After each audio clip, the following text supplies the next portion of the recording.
A paz do Senhor Jesus, imitadores de Cristo, eu sou o Pedro e aqui estamos mais um dia para ler mais um capítulo do livro O Amor Mais Louco da História, de David Leonardo. Agora vamos ler o capítulo 4, que tem por título Fases da Vida, que diz: Existem pouquíssimas coisas que nós, pós-modernos, valorizamos tanto quanto o tempo. Hoje, tempo é dinheiro, dizemos. Isso porque a cada dia mais ele parece encurtar. O que mais aparentava durar mais, agora tem gosto de fast food. Talvez o tempo esteja mesmo passando mais rápido, ou talvez seja apenas a nossa rotina frenética que não sabe mais se comportar diante de tantos compromissos, distâncias, correrias e agitação. Entretanto, mesmo com o relógio contra nós, existe algo que não temos como apressar: as fases da vida. Não importa o quão poderoso e influente você seja, ou se ninguém nunca ouviu falar a seu respeito, não há nenhum ser humano que possa pular as estações de sua vida. Contudo, é bem verdade que muitos, despreocupados com os efeitos que seu desrespeito a essas fases podem gerar em si mesmos, decidem viver fora do tempo correto, do que chamamos de Kairos, de Deus, e com isso colhem graves consequências, ainda que nunca tenham parado para refletir sobre isso. Essas pessoas, em geral, tendem a fracassar com muito mais facilidade, já que têm a visão diferente da de Deus e enxerga sem nenhuma limitação. E é sobre isso que Jeremias 18 nos fala. Levanta-te e desce à casa do oleiro, e lá te farei ouvir as minhas palavras. E desci à casa do oleiro, e eis que ele estava fazendo a sua obra sobre as rodas. Como o vaso que ele fazia de barro quebrou-se na mão do oleiro, tornou a fazer dele outro vaso conforme o que pareceu bem aos olhos do oleiro fazer. Então veio a minha palavra do Senhor dizendo: Não poderei eu fazer de vós como fez esse oleiro, ó casa de Israel? Diz o Senhor. Eis que, como o barro nas mãos do oleiro, assim vós sois na minha mão, ó casa de Israel. Jeremias capítulo 18, versículo 2 até o 6. Esse texto, apesar de conhecido, é um daqueles que lemos a vida inteira, mas por algum motivo contamos a história errada. Todas as vezes que lia ou ouvia qualquer pregação a respeito dessa passagem, não tinha reparado que, na realidade, o vaso não havia sido quebrado pelo oleiro e em seguida refeito. Ou seja, Deus, na figura do oleiro, nunca quebrou vaso nenhum. Até porque isso poderia ser considerado, de certa forma, uma falta de perícia da sua parte. Afinal, seria muito mais inteligente aproveitar o material que já existia e trabalhar no conserto do que destruir completamente para fazer de novo. Deus não é negligente. Não lhe falta habilidade, isso eu garanto. Inclusive, a palavra nos afirma que ele é perfeito em tudo que faz, o que só reforça que ele mesmo prefere nos moldar a nos destruir. Quer dizer que ninguém se encontra irrecuperável demais que não possa ser transformado em vez de destroçado. Salmos capítulo 18, versículo 30. Em muitos momentos, pensamos ter dado tão errado que não temos mais jeito, mas isso é mentira. Não importa o quão no fundo do poço você esteja, Deus ainda assim pode lhe tirar de lá. O interessante é que o capítulo de Jeremias continua dizendo que, na verdade, foi o vaso que se quebrou, e não o oleiro que o destruiu. Deus nunca nos trata como se não servíssemos para nada, ou como se ele tivesse uma matéria-prima melhor apenas aguardando para ser usada quando fôssemos destruídos. Não existe matéria-prima nesse mundo que ele não possa trabalhar, porque, além de habilidoso, Deus é paciente. Tudo bem se o vaso se quebrar, pois ele é perseverante em nos consertar e moldar outra vez. Na realidade, o melhor lugar para o vaso quebrar é nas mãos do oleiro. Não apenas porque ele pode consertá-lo, mas porque o oleiro é o único que olha para o barro e tem a capacidade de enxergar um vaso. Muitas vezes, temos tanta poeira, sujeira, tantos pedaços quebrados em nós, que ninguém é capaz de acreditar que um dia poderemos nos tornar vasos novos outra vez. Nem mesmo nós. O oleiro, contudo, nos vê como somos e como seremos.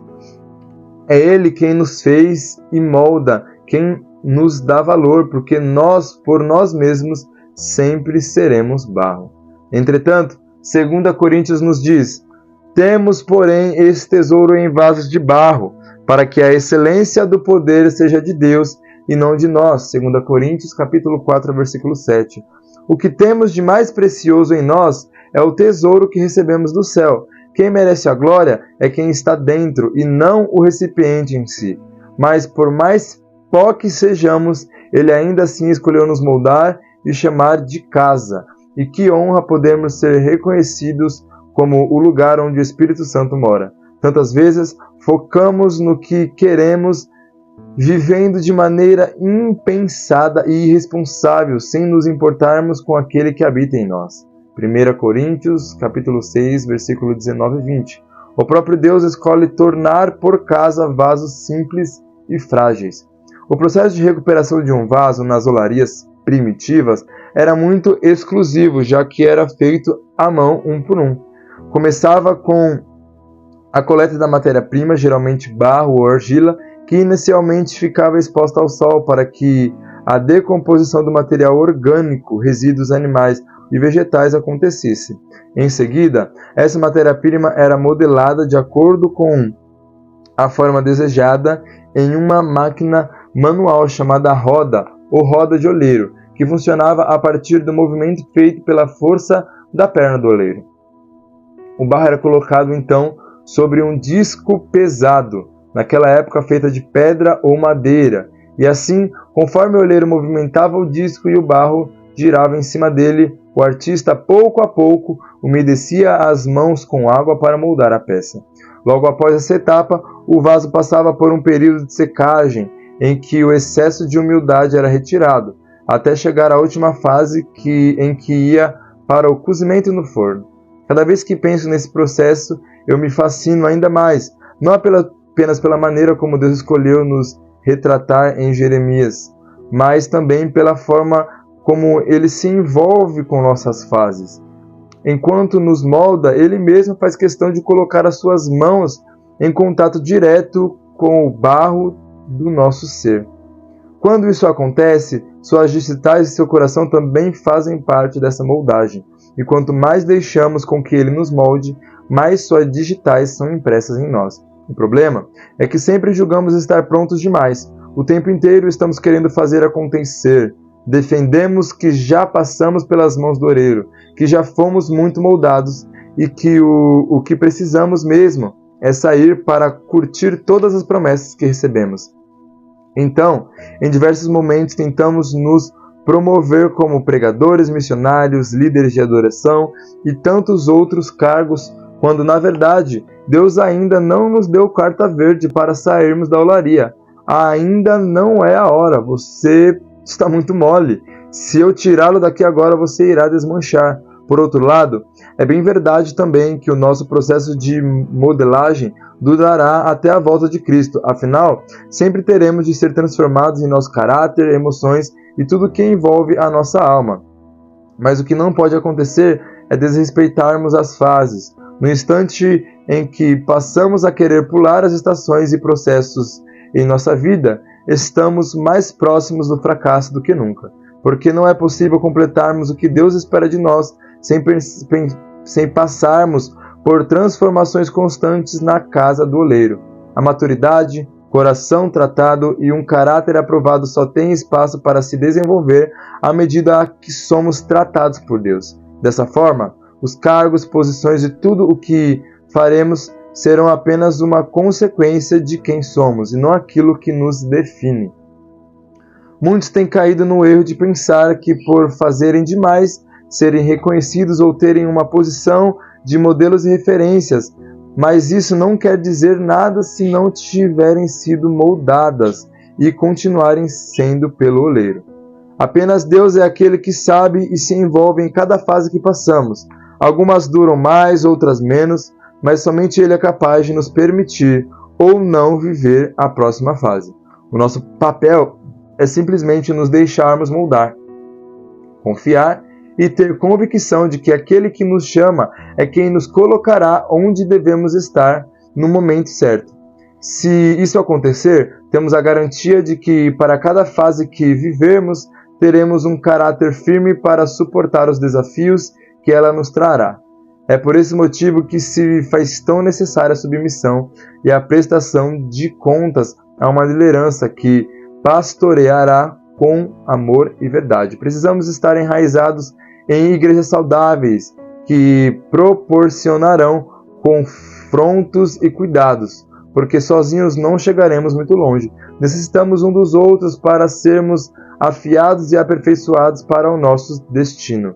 E nisso temos a certeza também de quem são aqueles que se autopromovem e aqueles a quem Deus levanta. Infelizmente, muitas pessoas que pensamos que foram levantadas por Deus, na verdade, não o foram, porque se tivessem sido, já teriam vencido a soberba, a altivez, a arrogância, não tratariam mal as pessoas, nem fugiriam da igreja. Quando Deus levanta alguém, é necessário ter ciência que isso implicará em não sair da ótica de quem o fez e moldou. Em Lucas 24, versículo 49, parte B, a Bíblia conta o que Jesus disse aos seus discípulos: Ficai, porém, na cidade de Jerusalém, até que do alto sejais revestidos de poder. Essa passagem é o oleiro examinando os vasos e dizendo que eles ainda não estavam prontos. Imagine esses homens, após terem andado 3 anos e meio com Jesus e ainda assim não serem considerados prontos. Eles acordavam e dormiam com o Mestre, dia e noite, durante anos. Eles tiveram experiências com Cristo. Conheceram Jesus e foram totalmente transformados em sua maneira de pensar, agir e encarar o mundo e as pessoas. Eles haviam visto curas, pecados perdoados, multiplicação de comida e bebida, demônios sendo expulsos, coração de pedra se transformando em coração de carne, viram tempestade se acalmando e um deles inclusive até andou sobre as águas. Eles aprendiam em absolutamente todos os instantes com Cristo, e ao final não eram mais aqueles que haviam sido quando começaram a caminhar com Jesus. Porém, ainda assim o Mestre não os considerava prontos o suficiente para o que viria a seguir. Para cada fase de nossa vida, temos a necessidade de uma capacitação especial. É por isso que não podemos pular as estações. Dentro disso, é importante mencionarmos que nem mesmo a intimidade pode acelerar os processos que vivemos, porque ter intimidade não significa que estamos prontos. Saber a respeito de Jesus e do seu poder não nos torna capazes. Nós precisamos de algo mais. Precisamos respeitar o que cada fase nos trará. E era exatamente isso o que Jesus estava dizendo. Porque se eles saíssem de Jerusalém antes de serem revestidos de poder, estariam desrespeitando uma fase muito importante, sem a qual eles não seriam capazes de continuar.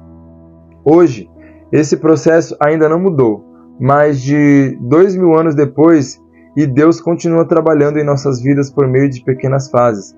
Ele sabe que somos voláteis, que não temos estabilidade, que desistimos rapidamente e que nos achamos bons demais. Mas, a partir do momento em que nos colocamos em posição para voltar à olaria e passar pelo processo, somos habilitados pelo céu para continuar a carreira que nos foi proposta. Atos, capítulo 1, versículo 8 afirma: Mas recebereis a virtude do Espírito Santo, que há de vir sobre vós, e ser-me-eis testemunhas tanto em Jerusalém como em toda a Judéia e Samaria, até os confins da terra. É uma condição. Sermos testemunhas de Cristo está condicionado a recebermos poder do alto, capacitação do Espírito Santo. Não só isso, mas o versículo reforça a importância de começar em casa até chegar o momento de ir aos confins da terra. Muitos pensam já estar preparados para ir aos confins da terra, sendo que nunca se colocaram em posição de aprender, serem repreendidos e passarem pelo processo em casa. Todos querem ir à África, mas ninguém quer evangelizar a sua cidade. Quem sabe a sua África seja sua própria família. Quem sabe sejam seus vizinhos. Eu vou ganhar o mundo inteiro e vou fazer. Eu vou ajudar, vou conquistar. Às vezes Deus colocou o mundo inteiro na sua rua, mas porque você se recusa a passar pelo processo e deixar que ele lhe revele a sua vontade, você continua vivendo não apenas a fase errada, mas também caminhando para longe do que realmente nasceu para ser e fazer. Isso, sem contar que essa é uma das características que delatam pessoas que ainda não estão prontas. Acredito que uma das maiores provas de que estamos caminhando para a direção correta é quando entendemos que não estamos prontos e abraçamos o processo. Assim, conforme passamos tempo nas mãos do oleiro, recebemos algo a mais que precisamos para ir adiante, além de sermos transformados em nossa alma. Eu me lembro de quando comecei a pregar e Deus usou um pastor para me tratar e mudar o meu jeito de pensar. Esse pastor era um homem extremamente de Deus e muito usado em suas pregações. Ele era realmente uma pessoa extraordinária. Na época que ele chegou para assumir como pastor principal da minha igreja, eu era líder de jovens. Apesar de não serem muitos, eu já recebia alguns convites para pregar. Eu me recordo que a primeira vez que eu fui conversar com ele, logo expus a próxima data em que pregaria em outra igreja. O pastor, sorrindo, apenas respondeu: "Filho, você não vai, tudo bem? Eu preciso de você aqui na igreja." Instantaneamente, meu coração não foi tratado e acostumado sempre em receber o sim se manifestou. Como assim eu não vou? Eu sou voluntário aqui, não integral. O Senhor não manda em mim, pensei. Naquele dia eu voltei para casa, a única coisa que eu conseguia pensar era embolar uma estratégia que me fizesse ganhar o coração daquele homem. Foi quando decidi ir à casa do meu pastor para pressioná-lo. Eu disse: "Pastor, o senhor não sabe. Deus é fiel demais. Ele realizou um sonho na minha vida. Sério, pastor. O senhor não tem ideia do que Deus é capaz de fazer quando somos fiéis. Glórias a Ele." Aquele homem, sorrindo e concordando com os atributos divinos que eu mencionava, continuava à espera do que eu havia para contar. Então lhe disse: "Pastor, Deus realizou um sonho na minha vida. Fui convidado para pregar naquela igreja X." De forma descomplicada, ele apenas respondeu: "Poxa, filho, infelizmente, acho que não será possível você aceitar. Preciso de você nesse final de semana." E por 4 meses eu recebi os nãos do meu pastor. 4 meses voltando para casa com nãos. Entretanto, hoje eu entendo e agradeço os nãos que recebi da parte de Deus, porque foram eles que revelaram quem eu era e enquanto eu precisava descer à casa do oleiro. O segredo está em viver cada fase e não sair da casa do oleiro até ouvir dele o que é preciso fazer. Nosso problema é que pensamos que pelo fato de termos formato de vaso, isso já basta. Contudo, se o barro ainda está molhado e mole, qualquer que colocar a mão em cima pode amassá-lo, porque ainda não está pronto. Isso, sem contar que quando o vaso ainda está molhado, tudo o que for depositado no vaso irá aderir à estrutura dele. Em outras palavras, Deus é tão bom que não permite com que recebamos tesouros sem que estejamos prontos para que eles não se unam a nós e guardemos essas riquezas apenas para nós. Os tesouros em nós precisam ser compartilhados, porque não somos o foco, não tem a ver conosco. E esse é um outro jeito de descobrirmos um coração não tratado. Pessoas que falam muito de si e tentam constantemente se promover revelam o quão longe estão da olaria. Após a modelagem é necessário ir para o fogo, e é aqui que muitos desistem. Algo que temos de aprender é a ter mais resiliência e paciência durante o processo. Na maioria das vezes, ele doerá, nos levará ao limite, esmagará o nosso ego e tratará o nosso coração. Porém, se não nos submetermos a ele, tudo o que colecionaremos na vida será raiva, frustração e, como consequência maior, racharemos dentro do forno, o que implicará em recolhimento dos cacos e recomeço de todas as etapas. Agora, quando respeitamos e abraçamos o processo, o cozimento do vaso é realizado no tempo certo, e quando o forno é aberto, o vaso está pronto. Enquanto esperamos a realização do plano de Deus, temos de parar de reclamar e nadar contra a maré. O processo é intrínseco à vida cristã. Aprender a esperar com paciência é o que torna a trajetória mais leve e coopera para que o processo demore apenas o tempo necessário, para que a capacitação e a mudança aconteçam. Muitas pessoas acabam passando o dobro, o triplo e às vezes até o mais tempo por tentar lutar contra os processos de Deus. Então, passam a vida inteira na mesmice. Tem 40 anos de igreja, mas nunca levaram uma alma para Jesus. A família continua desviada e a vida não prospera e nunca vai para frente. Tudo é sempre igual desde o começo, porque não se permitiram passar pelas mãos do oleiro e ir para o fogo. Quando o forno se abre, lá está o vaso quebrado novamente, que precisará ter os pedaços recolhidos, ser encharcado, molhado, tornar a forma de vaso para depois ir ao forno de novo e ver se dessa vez o vaso se sairá pronto do processo. A palavra nos revela em Atos 2 que os discípulos fizeram conforme Jesus havia dito. Eles estavam reunidos e esperando no mesmo lugar. Respeitaram, obedeceram e se submeteram às fases. Foi quando de repente veio do céu um som como de um vento impetuoso e encheu toda a casa onde estavam. Aquilo que eles estavam esperando finalmente havia chegado. A partir dali, eles tinham algo a mais. Deus tem um tempo perfeito, o timing certo para cada coisa aconteça exatamente no instante em que precisa ocorrer. Quando tentamos acelerar as fases e fazer por nossas forças, o nosso discurso e tudo o que fazemos se torna vazio, porque não veio do lugar em que foi necessário o tratamento e por isso não tem verdade. Então, o que falamos, fazemos e baseamos a nossa vida é um monte de experiências e discursos que ouvimos de outras pessoas que decidiram passar pela casa do oleiro que rejeitamos. Por algum tempo, pode até convencer, mas uma hora ou outra será desmascarado e cairá em descrédito, porque todo mundo sabe quando algo não é verdadeiro. Os discípulos, mesmo após tantos anos andando e convivendo dia e noite com o Mestre, ainda não estavam prontos até a descida do Espírito Santo. Pouco antes de Jesus ser crucificado, Pedro, por exemplo, havia cortado a orelha de um soldado, negado a Jesus e ficado amargurado a ponto de desistir de tudo o que havia vivido. Entretanto, alguns dias mais tarde, ele estava pregando com ousadia e coragem para uma multidão em que mais de 3.000 almas foram salvas. Não sabemos o tempo em que ficaremos no forno, mas Deus sabe o tempo certo que precisamos permanecer ali. Talvez assim como Pedro, o romper que necessitamos esteja apenas alguns dias de distância de nós, mas se não respeitarmos a fase, podemos comprometer todo o trabalho da olaria. É essencial deixar claro também que cada pessoa tem o seu processo. Ninguém é igual a ninguém. O que serve para mim nem sempre será o que Deus deseja fazer nas outras pessoas. Cada um precisa aprender a respeitar a sua própria fase, o seu próprio processo, e também as fases e processos de outras pessoas. Aprendi bastante a respeito disso com meu filho. O João não tem nem 1 ano de idade ainda, o que quer dizer que suas perninhas ainda não têm força para andarem sozinhas.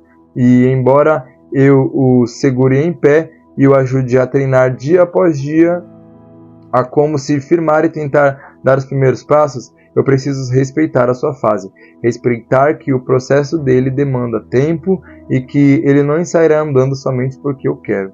Daqui a algum tempo, meu filho aprenderá a andar, pular e correr, mas enquanto isso não acontece, eu aprendo com ele ainda mais sobre a importância de ser fiel a cada fase. Volte para a casa do oleiro, não lute contra os processos, não retarde as fases, mas se deixe ser transformado e capacitado por ele, porque nós somos barro e não passamos disso. Porém, ele nos enxerga como um vaso, mesmo antes de irmos para o forno. Ele nos conhece, nos ama e nos fez, e por isso sabe o tempo certo que precisamos para nos tornarmos vasos prontos. Se por amor ele se oferece a sujar as mãos e se envolver em nossas fases, isso nos garante que não importa o tempo, ele sempre estará ao nosso lado em todos os processos, e essa é a única coisa que precisamos saber.